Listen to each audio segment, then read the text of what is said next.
নমস্কার, আপনারা দেখছেন আমার ছোট্ট YouTube channel voice of Anirban. সঙ্গে আমি আপনাদের আপনজন অনির্বাণ চৌধুরী। প্রতিদিন সকাল 9টার মতন আজকেও সকাল 9টায় চলে এলাম একটা বিশেষ এপিসোড নিয়ে আপনাদের কাছে। আপনাদের আশা করি ভিডিওটা কেমন লাগলো আপনারা জানাবেন, আপনাদের মতামত জানাবেন। দেখুন, আজকে আমার এই ভিডিওটা হচ্ছে মূলত বিশিষ্ট সাংবাদিক প্রসূন গুপ্তর কাছে কিছু কথা। আমি প্রসূনবাবুর একজন বলতে পারেন গুণমুগ্ধ। উনি দীর্ঘদিন বৈদ্যুতিন চ্যানেলে কাজ করেছেন। এখন তিনি একটি ইউটিউব চ্যানেলে মাঝে মধ্যেই তার বিভিন্ন বিষয়ের ওপরে বক্তব্য রাখেন। আমি ওনার ওই ইউটিউব চ্যানেলটা নিয়মিত দেখি এবং প্রসূনবাবু দুটো এপিসোড নিয়ে আমার কিছু বক্তব্য আছে, যে বক্তব্যগুলো আমি আগে আপনাদের সামনে একটু বলে নিই। আমাকে খুব পীড়িত করেছে ওনার যে ভাষা, ওনার যে শব্দচয়ন এবং ওনার যে বক্তব্য বিষয় নির্বাচন, সবটাই, যদিও সেটা সম্পূর্ণভাবে তার স্বাধীনতা, কিন্তু যেহেতু একটা সোশ্যাল মিডিয়ায় দাঁড়িয়ে কিছু কথা উনি ব্যবহার করেছেন, কিছু ভাষা ব্যবহার করেছেন, কিছু শব্দচয়ন করেছেন, যেগুলো আমি ওনার একজন গুণমুগ্ধ হয়েও খুব পীড়িত, আমায় খুব পীড়া দিয়েছে। আমি সেই কথাগুলো আপনাদের কাছে তুলে ধরছি এবং আশা করি প্রসূনবাবু আমার এই ভিডিওটা দেখবেন। ছোট ভাই হিসাবে আপনার কাছে কিছু বিনীত অনুরোধও রাখবো শেষে। আমি আগে বলি যে প্রসূনবাবু দুটো এপিসোড করেছেন। একটা হচ্ছে বিষাক্ত, আর একটা হচ্ছে মমতা ও একদল বাছুর। এইগুলোতে উনি কি বলছেন আগে শুনুন। অভয়ার আন্দোলন, যেটা এখনো পর্যন্ত চলছে, মাঝে কিছুটা স্থিমিত হয়ে গিয়েছিল, এখন আবার সেই আন্দোলন চলছে। আমজনতা এই অভয়ার বিচারের দাবিতে বহু আন্দোলন করেছে, বহু রাত জেগেছে। এখনো ধর্মতলায় সিনিয়র ডাক্তাররা এবং অভয়া মঞ্চ তারা আন্দোলন চালাচ্ছে এবং বিভিন্ন জেলায় আন্দোলন আবার নতুন করে শুরু হয়েছে। কারণ সিবিআইয়ের তদন্ত নিয়ে প্রশ্ন উঠেছে, সিএফএসএল থেকে আসা রিপোর্ট নিয়ে নানান বিতর্ক তৈরি হয়েছে, ডিএনএ টেস্টের রিপোর্ট নিয়ে যেটা এসেছে সেটা নিয়েও নানান প্রশ্ন উঠেছে। প্রকৃতপক্ষে বিচার এখনো অধরা। এখনো পর্যন্ত কিন্তু সঞ্জয় রায় ছাড়া কেউ ধরা পড়েনি, যদিও সাধারণ মানুষ, এমনকি আমিও মনে করি যে ঘটনা ঘটেছে, যতগুলো আঘাতের চিহ্ন, সেটা কোনো একজন নির্দিষ্ট ব্যক্তির পক্ষে সম্ভব নয়। তা এই যে গণ আন্দোলন, এই আন্দোলনের সঙ্গে যারা যুক্ত, রাত জেগেছে যারা, প্রসূনবাবু তিনি বলছেন রাত তো চোরেরা জাগে, রাত দখল নেয় চোরেরা। এবং উনি একথা পরিষ্কার বলছেন, রাত জাগা পার্টিরা হচ্ছে বদমাইশ, বজ্জাত, শান্তির ছেলে, নির্লজ্জ, বেহায়া, ছোট লোকের অধম। এটা উনি বলছেন যারা আন্দোলন করেছেন বা করছেন এদের সম্পর্কে। উনি বলছেন ডাক্তার দেবাশিস হালদার, তিনি সিবিআই তদন্তে খুশি নন, অনেকেই খুশি নন, আমরাও খুশি না। এবং ডাক্তার দেবাশিস হালদার সেটিংয়ের কথা বলেছেন, যে এই যে সিবিআই 90 দিনের মধ্যে চার্জশিট দিতে পারলো না, এটা একটা সেটিংয়ের ফল। আমরাও মনে করি, আমিও ব্যক্তিগতভাবে মনে করি।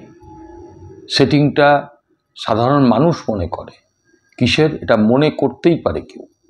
সেই মনে করাটা কিসের, না কেন্দ্র রাজ্যের সেটিং। অনেকে বলে মোদি মমতার সেটিং। তো যাই হোক, এই সেটিংয়ের কথা কেউ মনে করতেই পারে, সেটা নিয়ে সে আশঙ্কা প্রকাশ করতেই পারে। তার জন্য উনি ডাক্তার দেবাশিস সরকার, হয়তো তরুণ একজন চিকিৎসক, তাকে উনি প্রথমত তুই তুকারি করছেন পরিষ্কার, এবং বলছেন তোর বাপের জমিদারি নাকি, তুই যেটা বলবি সেটাই হবে, ঠিক এই ভাষা। এবং শুধু তাই নয়, উনি বলছেন যে ডাক্তার দেবাশিস হালদার হচ্ছে বজ্জাতের গুরু ঠাকুর, শান্তির ছেলে, ও ডাক্তারি সার্টিফিকেট কেড়ে নেওয়া উচিত। আচ্ছা, এ তো গেল যারা রাত জেগে আন্দোলন করেছে বা করছে। ধর্মতলায় এখনও রাজ্যিক আন্দোলন চলছে। ডাক্তার দেবাশিস হালদার সম্পর্কেও এই কথা। সবথেকে বড় কথা হচ্ছে যে সবথেকে বড় ক্ষতি তো হয়েছে অভয়ার মা বাবার। দারিদ্রতা নিয়ে জীবন সংগ্রাম করে তার একমাত্র কন্যা তাকে ডাক্তারি পাশ করিয়েছিল, আগামী দিনে অনেক বড় ডাক্তার দেখার ইচ্ছা ছিল। সেই 31 বছরের তরুণী কন্যা তিনি একেবারে ডিউটিরত অবস্থায় নৃশংসভাবে ধর্ষণ হয়েছেন, খুন হয়েছেন। আজকে তার বাবা মা দুয়ারে দুয়ারে বিচারের জন্য যাচ্ছে, সাহায্যের জন্য যাচ্ছে। যেখানে আন্দোলন হচ্ছে, দিশেহারা বাবা মা, বুক খালি হয়ে গেছে, তারা ঘুরছেন। আজকে সেই বাবা মা সম্পর্কে প্রসূনবাবু বলছেন যে মিডিয়া এবং টেলিভিশন ওয়ার্ল্ড আপনাদের চুল করছে আর আপনারা লাফাচ্ছেন। বলছেন যে আপনারা বড্ড বাড়াবাড়ি করছেন, মাতব্বরি করছেন। কার সম্পর্কে? ওই তরুণী চিকিৎসক যার বাবা মা তাকে হারিয়েছে, একমাত্র সন্তান, তার সম্পর্কে বলছেন মাতব্বরি করছেন, বাড়াবাড়ি করছেন। এবং তার বাবা মা যে অভিযোগটা করেছিলেন পুলিশ তাদেরকে টাকা দিতে গিয়েছিল, বলছেন যেটা মিথ্যাচার করছেন, মিথ্যাবাদী, আপনারা মিথ্যা কথা বলছেন। বাবা মা সম্পর্কে বলছেন প্রসূন গুপ্ত, সাংবাদিক। উনি শুধু তাই নয়, যে সমস্ত মহিলা সেলিব্রিটি যারা এই আন্দোলনের সঙ্গে ওতপ্রোতভাবে ছিলেন বা এখনও আছেন, শ্রীলেখা মিত্র থেকে শুরু করে স্বস্তিকা মুখার্জি, সুদীপ্তা চক্রবর্তীর মতন অভিনেত্রীরা, তাদের সম্পর্কে নাম করে করে বলছেন। সুদীপ্তা চক্রবর্তীর ডিভোর্সের ঘটনা বলছেন। এর সঙ্গে ডিভোর্সের সম্পর্ক আসে কি করে? উনি বলছেন যে স্বস্তিকা মুখার্জির সঙ্গে সৃজিত মুখার্জির একটা সম্পর্ক, সেটাকে উনি তুলে ধরছেন। এবং শ্রীলেখা মিত্র সম্পর্কে বলছেন যে একটা ছেলে ধরা, 4 জন পুরুষে হয় না। আমি তো অবাক। শুধু তাই নয়, উনি বলছেন প্রত্যেকের চরিত্র খারাপ, পুরুষ মানুষদের পায়ের জুতোর সমান মনে করে এরা। আমি একটি বাড়িয়ে বলছি না, একটা বর্ণ বাড়িয়ে বলছি না। যদি ভিডিওগুলো এডিট না করে থাকেন বা যদি ভিডিওগুলো ডিলিট না করে থাকেন, একটু শুনে নেবেন আপনারা। এবং সবথেকে বড় কথা হচ্ছে যে দেখুন, আমরা যে কোনো মতাদর্শে বিশ্বাসী হতে পারি। আমার চ্যানেলে যেমন আমি সরকারের ভুল কাজ হলে, খারাপ কাজ করলে তার সমালোচনা করি। ব্যক্তিগতভাবে প্রধানমন্ত্রী, মুখ্যমন্ত্রীরও কাজের সমালোচনা করি। একজন নাগরিক হিসাবে, একজন ইউটিউবার হিসাবে এটা আমার নৈতিক দায়িত্ব। এবং কখনো আমি সেখানে গিয়ে কোনো অশালীন বাক্য ব্যবহার করি না, না তৃণমূল দল সম্পর্কে, না বিজেপি দল সম্পর্কে, না মোদিজি সম্পর্কে, না মমতা বন্দ্যোপাধ্যায় সম্পর্কে, এমনকি উভয় দলের বা অন্য যে কোনো দলের কোনো নেতা সম্পর্কে বা কর্মী সম্পর্কে কোনো অশালীন মন্তব্য করি না। এটা সোশ্যাল মিডিয়া, লক্ষ লক্ষ লোক দেখেন এইগুলো। আজকে উনি সিপিআইএম দল বা বাম দলের হয়তো বিরোধী, উনি নিজে বলেন যে আমি তৃণমূল কংগ্রেসের একজন সৈনিক। তা আজকে সিপিআইএম দলকে উনি অপছন্দ করতে পারেন, কিন্তু সামগ্রিকভাবে সিপিআইএম দল সম্পর্কে বা কমিউনিস্ট আইকনদের সম্পর্কে এমন কিছু কথা যেগুলো আমাকে খুব পীড়িত করেছে। উনি বলছেন যে আপনি ভাবুন যে স্ট্যালিন ও লেনিনের মধ্যে যৌনতা ছিল চরম। আবারও বলছি, স্ট্যালিন এবং লেনিনের মধ্যে যৌনতা ছিল চরম। উনি বলছেন সিপিএম চিরকালের ছোট লোকের দল, 99% অসভ্য, বর্বর, ধান্দাবাজ। এদের অধিকাংশই কাম যৌনতা সংক্রান্ত নোংরামির মধ্যে জড়িত। এরা সেক্সুয়ালি হ্যারাস করে।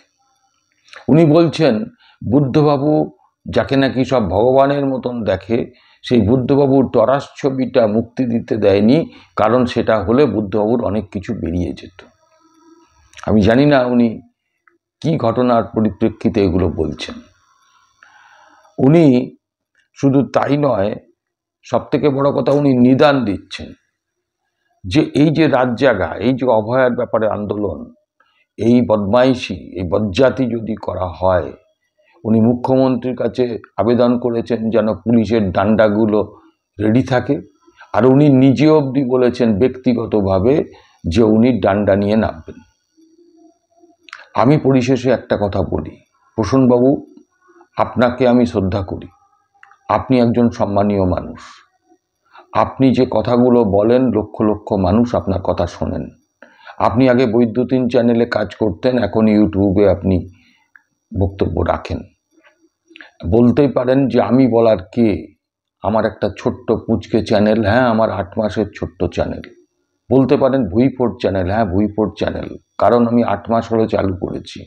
আপনাদের আশীর্বাদে আমার 35,000 সাবস্ক্রাইবার নিয়ে আমি কাজ করছি এখনো অবধি।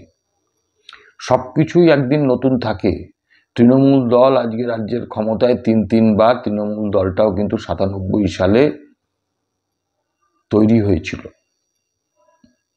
সব পার্টি, সব দল, সব ক্লাব একদিন তৈরি হয়, সব কিছুই একদিন সৃষ্টি হয়। আমি আপনিও একদিন জন্মেছিলাম, তখন আমাদের একদিন বয়স ছিল।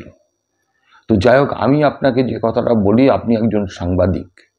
আপনার কাছ থেকে আমরা যারা শিক্ষানবিশ, আমরা কি শিখব? এই আপনার ভাষা, এই আপনার রুচি, এটা তো আমি বলবো যে আপনার মতন একজন সাংবাদিকের কাছ থেকে এরকম বিকৃত মানসিকতার, বিকৃত রুচির কথাবার্তা আশা করিনি, আশা করি না। আপনি এই ধরনের কথাবার্তা যেটা বলছেন, এই কথাগুলো হয় বিকৃত মনের কথা, অথবা কিছুর দ্বারা বিকৃত হয়ে গেলে মানুষ এই ধরনের কথা বলে। আমি এটা আশা করি না। আপনি একজন সৎ মানুষ, আপনি কোনো কিছুর দ্বারা বিকৃত হয়েছেন, কিন্তু আপনার মানসিক বিকৃতিটা তো হতে পারে। আপনি চিকিৎসা করুন। যদি আপনার মানসিক কোনো বিকৃতি হয়ে থাকে, আমি বলবো আপনাকে চিকিৎসার পরামর্শ দেব। অনুগ্রহ করে এই ধরনের ভাষা, এই ধরনের কথা ব্যবহার করার আগে 10 বার ভাবুন। আজকে আপনি শাসক দলের হয়ে কথা বলেন, হ্যাঁ এটা হতে পারে। আপনি আপনার লোক পাঠিয়ে, শাসক দলের লোক পাঠিয়ে আমাকে এই কথাগুলো বলার জন্য গুন্ডা পাঠিয়ে মারাতে পারেন, আমাকে পুলিশ দিয়ে মিথ্যা মামলায় তুলিয়ে নিয়ে যেতে পারেন, কিন্তু সত্যিটা সত্যি, আপনার এই বক্তব্যগুলো কোনো মানুষ, সুস্থ মানসিকতার মানুষ বলবে না এগুলো সঠিক। আপনি হলুদ সাংবাদিকতাটা করবেন না। আপনি করছেন তা আমি বলছি না, মানুষ ভাবছে আপনি হলুদ সাংবাদিকতা করছেন। অনেকেই আজকের এই এপিসোডগুলো আমার কাছে অনেকে পাঠিয়েছে দেখার জন্য যে এটা কী ভাষা। ছোট ছোট যারা ছেলে মেয়ে যারা সাংবাদিকতায় নতুন এসছে, আপনার এই ভিডিও দেখলে কি ভাববে? আপনার পরিবারের লোক, সম্মানীয় যারা পরিবারের সদস্য, তারা এই ভিডিও দেখলে কি বলবে? আপনার বয়স হয়েছে, আমার মনে হয় আপনার ভাবার দরকার যে নিজেকে সংযত করুন, ভাষা সংযত করুন, এবং ভদ্র ভাষায় সাধারণ মানুষের কাছে আপনি আপনার বক্তব্য রাখুন। যুক্তি দিয়ে আপনি এটাকে আপনার বক্তব্যটাকে প্রতিষ্ঠা করুন, যুক্তি দিয়ে বিপরীত পক্ষকে আপনি কাবু করুন, কিন্তু অনুগ্রহ করে এই ধরনের ভাষা ব্যবহার করবেন না, সমাজ মাধ্যমকে কলুষিত করবেন না। আজ এই অবধি, আবার দেখা হবে পরবর্তী এপিসোডে। আপনারা আপনাদের মন্তব্য জানাবেন। নমস্কার।